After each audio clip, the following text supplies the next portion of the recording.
So for the past hour, I've been thinking how to start this video, and I'm gonna be honest here, that's the choice I made in the end. I've been telling people in the comments on my videos I'm not gonna judge the finale before it airs. I don't think it's gonna be rushed. I was trying to give people hope that it's gonna be a good finale, but deep down I always thought it is possibly gonna be a bad one. However, though, I was pleasantly surprised watching this finale, and I really loved it. It was really good. But I'm gonna tell you in advance though, I'm gonna criticize Clarke like there is no tomorrow for a bit here, but in the end you're gonna get my point, because I'm not just gonna criticize her, I'm gonna talk about where I got sympathetic with her, and then I'm gonna move on to my final verdict on the make-believe character. Yes, I'm saying make-believe over here to remind you all that she is a make-believe character, that you do not need to rage over an imaginary character, you know, a character in a TV series. I mean, she's not even your imaginary friend, so yeah, just someone out of a TV series. So keep it cool, keep it calm, let me keep my opinion, and you can keep yours. I'm not gonna argue that you've gotta believe what I believe.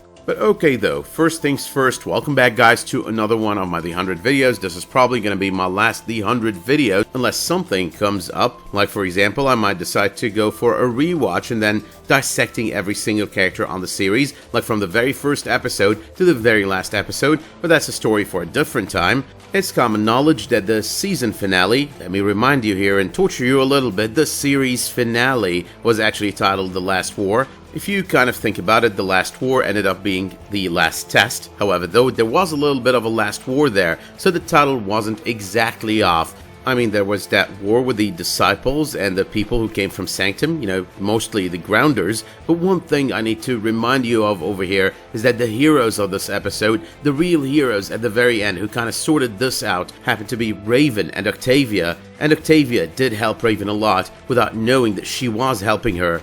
But yeah though, considering this is the finale, this is the one final time we're gonna give a verdict on an episode in this series, this video is gonna be long because this episode was pretty packed, so get your soda, get your popcorn, and get ready to have an argument with me after this is done in the comments down below. Now we got Emori at the very start, almost dead, makes it back, seems like she does, but she has lost a lot of blood, she needs a transfusion, and of course being a Nightblood, only Murphy can give her that. Raven wants to stay, make sure she saves Emori. Now the old Murphy would have wanted her to stay as well because we know the old Murphy was pretty selfish. I want to get all the help I need, the hell with everyone else. But Murphy has been evolving over the course of so many seasons, from selfish to still selfish but showing he cares, to someone with a lot less selfishness and a lot of care, to just plain caring. And guess what? We can all thank Emori and her relationship with him for a lot of that change over time. I gotta say, the use of the soundtrack keeps you on your toes at the beginning of the episode, like shit is really going down, be it in the case of the Murphy-Emori situation, or in the case of the situation on the Bardoan side, you know, Clarke heading towards that portal. Early on in the episode as well, there was a little bit of foreshadowing, you know, as Murphy tells Raven that she's gotta go stop Cadogan. It is a moment that tells us that Raven is going to be the real hero of all of this. We know that Clarke is going to take the test, going to head in, because we did see part of that on the trailer, but we also know that Raven might end up being the one to take the test, along with Clarke, or separately. Another thing is this has been foreshadowed a couple of episodes ago, you know, when she was talking to Emori right before Emori went into that little bit of a coma. Hey, I'm gonna save you, and then I'm gonna save everyone else. That's kind of my thing. I believe her statement then was around those lines.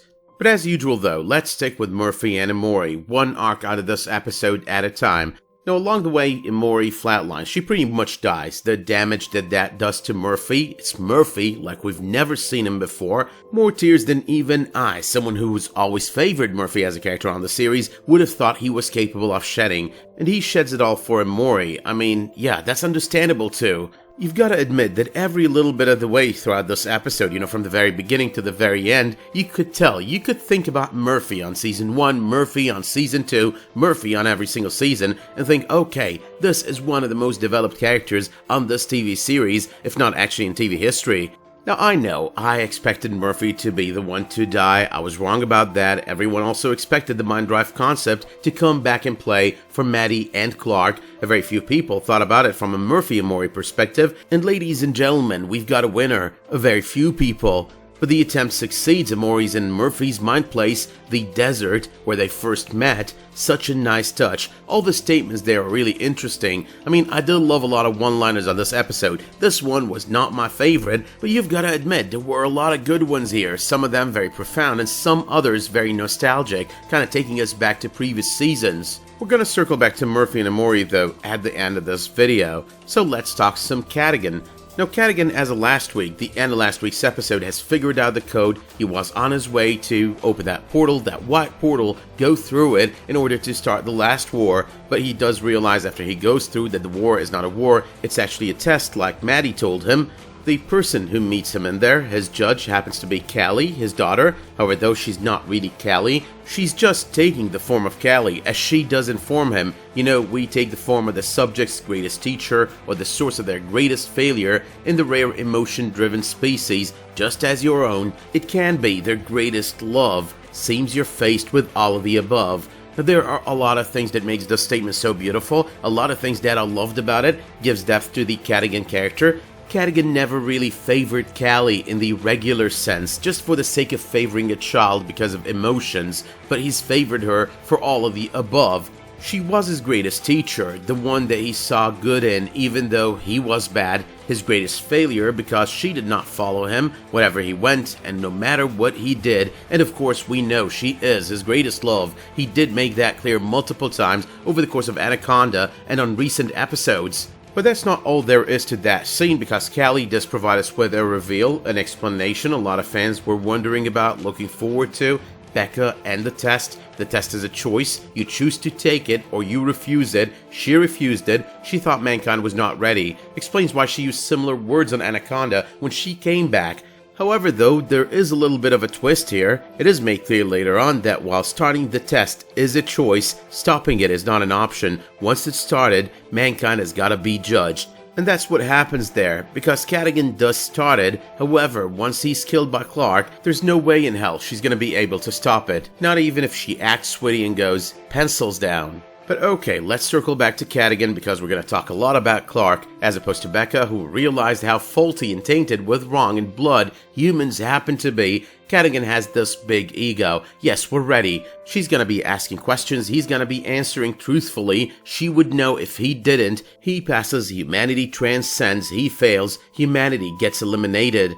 Now, I would have loved to watch Cadogan at the very least answer that first question. Would have loved him interact a little bit more with Callie, like for one more minute, just to see if he was gonna lie or not. However, though, thanks to Clarke, he didn't, which does get us to rewind a little bit closer to the beginning of the episode, because we've got Levitt, who's been trying to help Octavia, now believing that they don't deserve to transcend, because he does not believe that violence is the answer, while they seem to do so. This is what we do, is what Octavia tells him. One of the better one-liners as well. Pretty brief, but tells it all. Now, Clarke, on the other hand, goes on a rampage, grenades, bullets, a very well-acted scene, by the way. The look on her face is very expressive of how she feels at that moment, losing Maddie and whatnot. However, though, these people did not really kill Maddie or do damage to her. They've been conditioned to be what they are. If you've ever read Brave New World or watched the recent title series on Peacock, what's going on with these guys is pretty similar to what we got to watch in that series, as indicated as well by Anders early on in the events of Season 7. So it isn't really their fault, Clarke. I mean, Levitt walking right behind you and two characters we met on Skyring so far do prove it is not their fault, that they are just conditioned to be that way, and that they are capable of change if you do work a little bit with them. But okay though, she's got a little bit of anger, she needs to get it out. I understand she just lost her daughter. Let's say this is okay, even though it's not exactly okay. But let us though fast forward to that moment that she goes through that white portal, ends up killing Cadogan. I'm gonna judge the fact that she decided to shoot him in the middle of the test, on the ground where humanity would be tested. Not because she shot him, I mean the guy deserved it. I mean, if I were in her shoes, I would have loved to see him dead. However, though, that's the wrong moment. One more piece in the evidence that Clarke is not a selfish being and has always killed to save everyone. Actually, in this case, it is the exact opposite, because she just killed for vengeance, and she just killed with total disregard to how she's gonna doom everyone. Part of what I've always said about Clarke, the very selfish nature she brings to the table, be it for personal gain, group gain, or vengeance. And by the way, I'm not saying that Clarke is the only selfish person here. I mean, they're all selfish. That's been established not just by me, but by the series as well. However, what I'm saying over here is when you're the leader or put yourself in a position where you decide, I'm your leader, people, you've got to think twice before you give the wrong example, do the wrong thing. But okay, one dead character that IMDb seems to have been right about happens to be Lexa returning to this finale. That is Clarke's judge in this test. She does as well pose the question I was just talking about the answer to moments ago over here. So your need for revenge is more important than the fate of the human race, and Clarke calls it justice. But let us be fair though, I'm not just complaining about Clarke for the sake of complaining about Clarke, because Clarke has been damaged by experience. Some might think she's Miss Perfect, but we're not perfect, none of us are. And she is pretty imperfect, she is flawed, just like every other human being out there. She's been gravely damaged, most if not all people would be damaged by it all. You've got her father, and that's even before she left the Ark and headed to the ground. You've got her mother, you've got Lexa, you've got Bellamy. All of it really just kept piling over the years, even though that part about Bellamy was totally her choice and a mistake on her end because it didn't really save Maddie. As she just mentioned, she just really didn't think it through, didn't think her decision, didn't think of all the other factors, including Shadeheader, who knows who told Bellamy, who was sitting right there. So yeah, it is kind of understandable. Not fully understandable, doesn't make her right in a lot of choices that she made, but it is understandable. And even Lexa once again does say it there. You suffer and inflict suffering on others. So it's not really like she is innocent. Now Lexa also says it, you say you do this to protect your people, but you're all one people. Some commenters can go back to all those videos where they used really colorful language in the comments. I've always said selfishness over oneself is just one kind of selfishness. A broader kind of level of selfishness would be selfishness for the people you love, and even broader kind of selfishness for your people in general, whether you really love them all or not. They are your people. You are one people. That's the message that Lexa delivers to Clarke. But hey, Clarke does not admit wrong. She never really does. I mean, she does at the end of this episode, but usually she doesn't do. And if she does it for a moment, and then 10 minutes later, she's just bossing everyone around, like she did a couple of episodes ago. With the I'm sorry, I killed Bellamy, hate me, and all of that stuff. And then 5 minutes later, she's pretty much smashing that helmet against the wall. Their only way back to Sanctum. All she does over here is justify it all. I did it for love, I did it for my daughter, I did it for my people. She just told you, you are one people. That's how you're supposed to be. The fact that you're changing that, the fact that you do it differently, that's not the right thing to do. But once again, honesty is important over here. The fact that Clarke does bring up that genocide means that deep inside she knows she was wrong. She knows that she should have found another way. It's pretty obvious. When you bring that kind of thing up, you know that you've done something grave, something huge. You know that you're just trying to justify it to yourself before anyone else. But you also know that deep down you realize that you were absolutely wrong, that you should have found another way. Now once again, and just to confirm, I do understand Clarke's motivations all the way from the very beginning. In most instances at least, she's not a villain, but she's not a perfect person either. However though, even if you were Little Miss Perfect, you don't go around trying to turn the tables, blame everyone, including the judges, for all that happened, and then act like all you've done was okay. That's not right. Also, let's be honest, good or bad, these species, the judges, we cannot blame them for Cadogan. Cadogan as a person would have found something to pursue that made him feel superior. A shepherd. He's who he is, that's his character, that's in his DNA, that's in his nature, and he was gonna go after one thing or the other and wreak havoc and destruction. But yeah though, while I'm saying it here, you're like, what the hell, this guy's saying shit about Clarke, we gotta type stuff in the comments. And then you realize, as I remind you, even Clarke admits it, she's not Neo from the Matrix, she's not the one, she's not the only possible savior. It should have been Raven, that's what she tells Raven. Should have always been Raven, that's what I believe. And Raven just decides to go for it, go through that portal that just turned all red. And her going in does explain the arc on the finale trailer.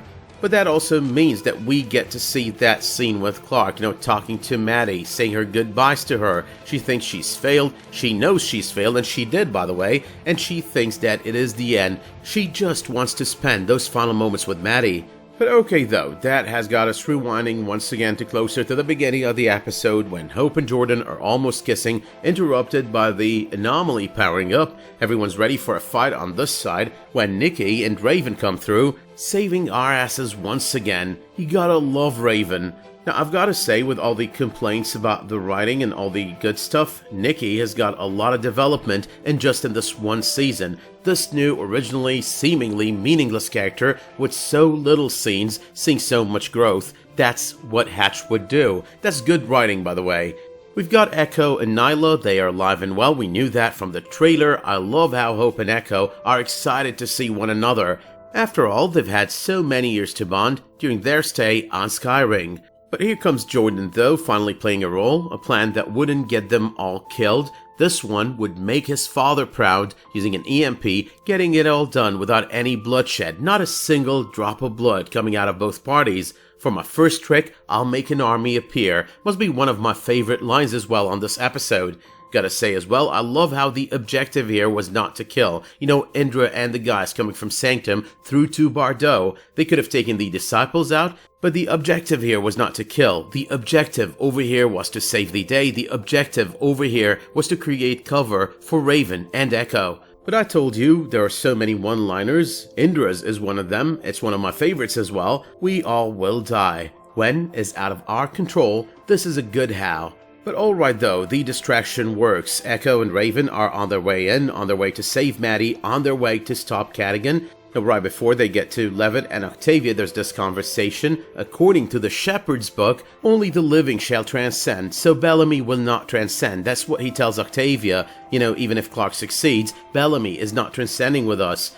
But that's not just bad news for Bellamy, that's bad news for every character that we liked or loved over the course of so many seasons, from Lexa to Monty to Jasper to Abby. I know a lot of people were hoping for these many characters to show up in one shape or form, in a transcended form of course, but they were hoping they'd see them by the end of the season. That unfortunately gets to be known early on in the events of this episode. But that's also about the time that Raven gets to them, that Raven leaves Echo with them after finding out that Bill Cadogan has gone through the portal and that Clarke has followed him in. She goes into the bridge room, into the stone room, and there's another one-liner. You know, seeing that white portal, you don't see that every day.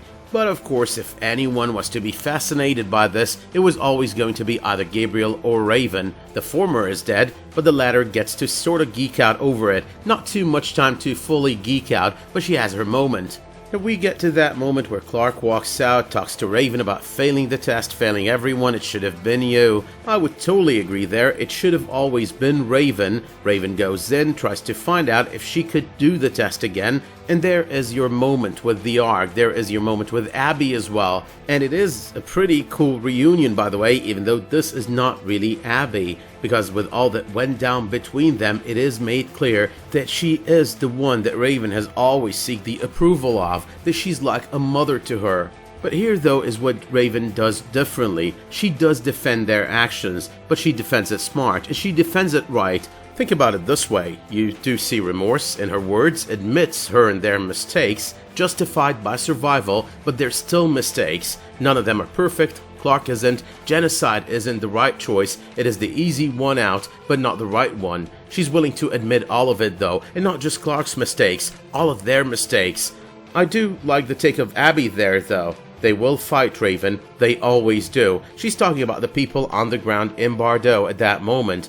It kind of reminds me of that moment on the finale of Lost's 5th season, the opening scene actually. It was the Men in Black there. They come, they fight, they destroy, they corrupt. It always ends the same. Raven's take, on the other hand, is also another one I love. You know, faith in the human race, just like the faith of Jacob in the human race on Lost. It always ends once. Anything before that is just progress. But that moment though brings us to the second hero, because this merges two arcs together, the arc on the ground in Bardo and the arc of Raven taking the test, because in the middle of all of this, the asshole there happens to be Shadeheader, so I was right about him living and dying a bad guy, wrong about expecting him to do one good thing. He just wanted war and blood. It is in his nature, making him into the ultimate villain of this season. You've gotta love how Levitt is trying to stop the war, you gotta hate how Shadeheader shoots him, trying to make sure the war does go on, so Octavia runs in to save Levitt. Echo, at this point, is another person that you've gotta love on that scene. She's willing to take a bullet for Octavia, the one person Bellamy loved the most, the last family he's got left, after he's gone of course. I lost Bellamy, I'll not lose a sister. Saw that one coming actually on the trailer, understood the motive over here. Echo caring so much for all she's got left from Bellamy. But Octavia is trying to stop it all. She's trying to stop the firing. She's trying to make sure that both teams do stop. However, Shadeheader is still out there. He's trying to make sure this fire goes on. But Indra though finally does it, blowing him to pieces for my mother. So thank you, Indra. Also, that scene kind of reminds me of that scene on the Season 1 finale of Marvel's Agents of S.H.I.E.L.D. Coulson versus Garrett, blowing him to pieces as well, in a very similar fashion. But there are favorite one-liners and there are favorite moments, and I think this is my favorite moment on this episode. Octavia being the leader there, that Braveheart sort of speech. I loved that, because Octavia is yet another character that has had so much growth over the lifetime of the series. It was up to Octavia to help Raven be the second hero, unite the disciples and her people. We are one crew, one people. The message that Lexa was trying to give Clarke, no genocide, no inflicting pain, uniting as one people is the way to go. So from there, it is for all mankind on the disciples side, and the transcending starts. But right there though, with all these people transcending, we've got one more reveal. Jordan's "This is what I saw when I was adjusting," the vision from earlier this season, the one he was discussing with Russel before Russel became Shadeheader. There was also Octavia's "Bellamy was right." At least she got some kind of peace with his death right before she transcended. But of course Murphy transcends, he's still alive. The surprise was that Emori transcended, but then I realized, she's still kind of alive. Her memories, her mind, her consciousness, they're still alive in Murphy's mind, so it is possible there. Now Maddie on the other hand, she does kind of refuse or reject the transcendence at first, until Clarke tells her to go. She wants the best for Maddie, we do understand that. Clarke ends up being the only person left behind, the only person left on Earth, on all planets actually, being punished to her death for all her decisions, bad choices, including that last one that she did with Cadogan. She's only left with Picasso, with a dog, and even he disappears at some point, runs away and she could not find him, only to see Lexa once again. Not the Lexa, but rather the judge version of Lexa. Now, I love how Lexa explains it to her though, telling her, you were not even smart about the one decision that you could have made in a smart way and ended up transcending with Maddie. You are the only test subject from any species, from anywhere in the universe, who committed murder during a test. I mean, that's kind of crazy, really, if you think about it. No matter how much we try to defend Clarke, no matter how much I tell you that I actually understand her emotional state at that moment, it's still one of the worst decisions that she's ever made. She almost doomed herself here, and she almost doomed the entirety of humanity, if not for Raven. I'm also saying this because the moment that she started yelling, "I do not want to be alone," I actually felt bad for the character. I was like, yeah, that's a very bad thing. That's a very bad moment. The acting was amazing. The whole thing, the emotional impact did feel authentic there. So yeah, I kind of felt for her there. I've got to say it here, as I'm closing to the end of my video. With all my objections to Clarke, her decisions, her choices, I did love that ending. Her people were as thankful to her for everything that she's done for them as you would want them to be, because she has always done it all for them. I mean, yeah, I don't agree with the methodologies, and I do think this is some kind of selfishness, the whole "for my people" thing, but nonetheless, she did it for them, and they were thankful. And they kind of repaid her as well. They made it back to Earth, no chance at having an offspring ever, no transcending when they die, but they just won't leave her alone. They just won't let her suffer alone and bear all their mistakes, hers and theirs. In the end though, we are a curious species indeed, as Lexa does state. I gotta say, this is not the perfectly happy ending, this is not the perfectly sad ending, and I thought it was great. That final moment as well, with Murphy telling everyone that Clarke is here, that kind of reminded me of that final moment of the 6th and final season of Lost. John Locke and Jack Shephard. That said, as far as finales go in managing to wrap up a story in a very solid way, I think this finale did a great job. I think this finale, in that one sense, does deserve a 10 out of 10. Not so many series do a great job. It was one packed hour. However, though, we never felt it was that packed. We never felt it was rushed, even though it was pretty packed. Generally speaking though, and on a scale of 1 to 10, where 10 is the best episode of the 100, I'd say that this episode is somewhere between 9.5 and 10, possibly either. You choose really for yourself, but this is my opinion on this episode. But however, you can let me know in the comments down below what you thought of this episode, how you rate it. Was it below your expectations? Was it above your expectations? And please don't try to judge by the fact that a certain character that you wanted to come back did or did not come back. Try to judge by the actual story being told. You can also let me know if you did like this video by dropping it one of those much appreciated likes, subscribing to this channel, and make sure while you're at it to enable notifications in order to get updates whenever I upload a new video, publish a new community post, or start a new live stream. But until the next time that you tune in for another one of my videos, the 100 or otherwise, thank you so much for tuning into this one, stay safe, and have a great day.